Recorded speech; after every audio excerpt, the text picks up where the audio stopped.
Chaudhry from Bangladesh. Yeah, assalamu alaikum. Alaikum assalam wa rahmatullahi wa barakatuh.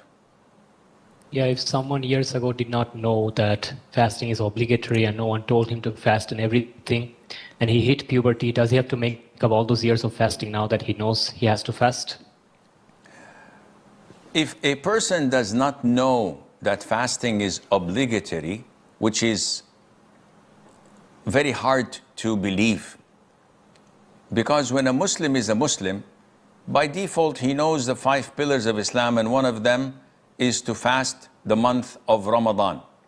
But hypothetically, if a person accepted Islam in a faraway country that does not teach Islam, and he has no means to know what is halal and what is haram and what is mandatory and what is not, and among the things he does not know and no one informed him, and he tried his level best to learn but nobody taught him, and he skipped Ramadan, the answer is no. He's not obliged to make up for these days, and Allah knows best.